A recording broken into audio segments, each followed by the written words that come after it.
What's going on, everyone? Today we're going to talk about the 4 ways that you can work with a real estate agent. But first, hit that like button and subscribe. And those are seller's agent, buyer's agent, disclosed dual agency, or a transaction broker. So we're going to go over all those today, what they mean in terms of you as well as the responsibility that the agent will have to you and vice versa. So guys, let's get into it. All right, so the first one we're going to talk about is a seller's agent. So as a homeowner, when you go to sell your home, you are going to bring on a seller's agent and you're going to sign a contract with them for them to work on your behalf. This is called a fiduciary responsibility. So what this means is your seller's agent, your agent, will have undivided loyalty to you and has to keep your confidential information close to the vest. Nothing you want out there, it doesn't get out there. Your agent is not allowed to tell them your motivation, your reason to move, any financial troubles you're in. They are not allowed to divulge that unless you as the seller give them the A-OK to. So they pretty much protect you in your best interests. They are your guiding light, essentially, and work on your behalf, as well as everything that is presented to your seller's agent by the buyer or the buyer's agent, they're bound to tell you. So if something comes up, any offers, they are bound to tell you. You hear sometimes, well, my seller would never accept that. Maybe that's true, but that agent is still bound to tell their seller about your offers. So as a seller, it's great to know that you have an agent who is legally has a responsibility to you and can only act in your best interest. Now, they have to be morally and ethically unbiased on both sides. Sure, they're biased towards you because, the seller's agent is going to do everything in their power to get the best deal for their seller. But that doesn't mean that they're allowed to not disclose major facts about a home that the homeowner has told them. So, for example, if the homeowner knows they have a roof leak and there's a lot of mold in the basement, the seller's agent can't keep that information from the buyer. So they are bound ethically and hopefully morally to both sides. But just know that the fiduciary responsibility lies with the seller. So they are your North Star and will guide you through the transaction in your best interest. So it's really important to know. So on to number 2, we have the buyer's agent. So when you're going to look for a home, maybe you're looking on Zillow, maybe you're looking on the MLS or Realtor.com or sites like that. So when you're seriously ready to go look for a home, you have to get a realtor.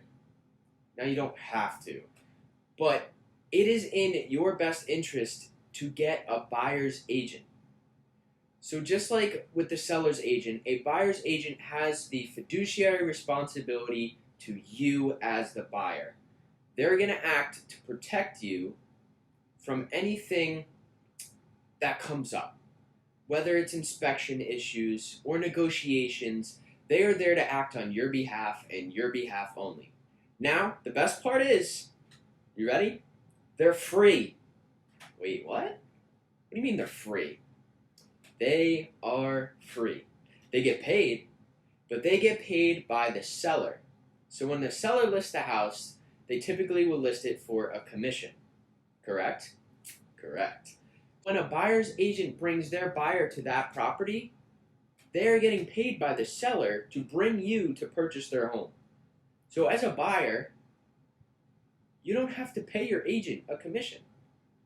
So guys, it only makes sense that you hire a buyer's agent to work on your behalf because they're there to protect you and your best interests, and you're not paying out a commission to them because they're getting paid for bringing you to buy that house. All right, so now we're going to talk about number 3, disclosed dual agency. And what this means is that an agent has fiduciary responsibilities to both parties, both buyer and both the seller. Now I'll explain how this comes up. So let's say you're on Zillow, Realtor.com, or you drive past a house that's listed and you see the agent and you call them up and you want to buy that house. And that agent may want to represent you as well because now they get both sides of the deal. But both buyer and seller have to be comfortable with that agent now representing both parties. So if they do agree to this, what this means is they now have fiduciary responsibilities to both, like I said, so they cannot divulge any information that's not already known or vital to the process. So, this applies to personal information. So if the seller is selling their house because they're getting divorced and they need to, they can't tell the seller that because that might give them an unfair advantage. Likewise, if the agent knows that the seller would take like $10K less, they can't tell the seller that, yeah, they'd really take $10K less. Why don't you just offer that? They are not allowed to divulge that information. The only way they are allowed to divulge information to the other party that is told to them is express written consent from either party to give that information out. Otherwise, you can't tell them. You can't tell the other party. Now, you can negotiate and you can give advice on inspections and things like that. So let's rewind and say that the buyer and seller are not both comfortable with entering into a disclosed dual agent with you as the one agent. It's commonplace for the buyer to be handed off to someone else in the office, in that agent's office. And this would also apply as a disclosed dual agent scenario, but now you don't just have one person that is hearing things from both sides and are trusting them wholeheartedly not to tell them or spill the beans. You now have another agent in their office who will represent the buyer. So now you have two agents, both in a disclosed dual agency. So you can't go to your buddy in the office and say, hey, they need to move because they're getting divorced. Tell your guy to offer $10K less. Let's wrap this up. Can't do it. Now, it's also important to know the differences between brokerages and their policies on disclosed dual agent scenarios. So, I as a RE/MAX agent, that scenario only applies to me if I were to bring the buyer myself, and in the first example, I had both, or if I handed off to someone else in my office. That would also apply. Now, it doesn't apply for other offices. So if I were to bring a buyer to a RE/MAX agent at another office, a disclosed dual agency would not apply. However, at different brokerages, it could apply. So even if they're in a different office because they're under the same brokerage name, a disclosed dual agency scenario could still apply. Now, what are the alternatives? When you see that agent or their listing, you do not have to call them up. If you know an agent that you'd like to work with and you trust, you can call them up and bring them on as your buyer's agent, which would bring us back to number 2, the buyer's agent scenario, which they would have full fiduciary responsibilities to you and you only. Any information they find out, they can tell you.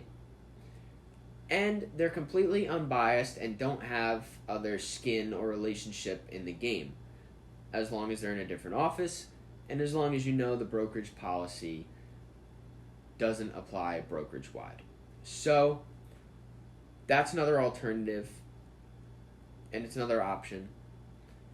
There are pros and cons to each. There really isn't anything wrong with disclosed dual agency as long as you trust the agent and you trust the brokerage. Now, we are going to go into our last one, which is called the transaction broker, which we very rarely see in New Jersey, but it is common in other states.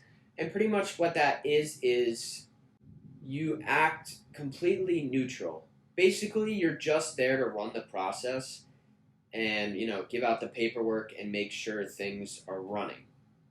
You're, again, not allowed to divulge any information or act in the best interest of anyone. You're pretty much the messenger, the middleman, laying everything out and then letting both sides compromise with each other. You're not there to provide any insight. So, I hope you guys found these 4 ways to work with an agent helpful, and hopefully it'll help you make more educated decisions when approaching a realtor to work with. So guys, don't forget, hit that like button and the subscribe button. Hit that subscribe. I'm watching. So guys, I hope you enjoyed. I hope you found this helpful. Thanks for watching. I'll be back. Till next time.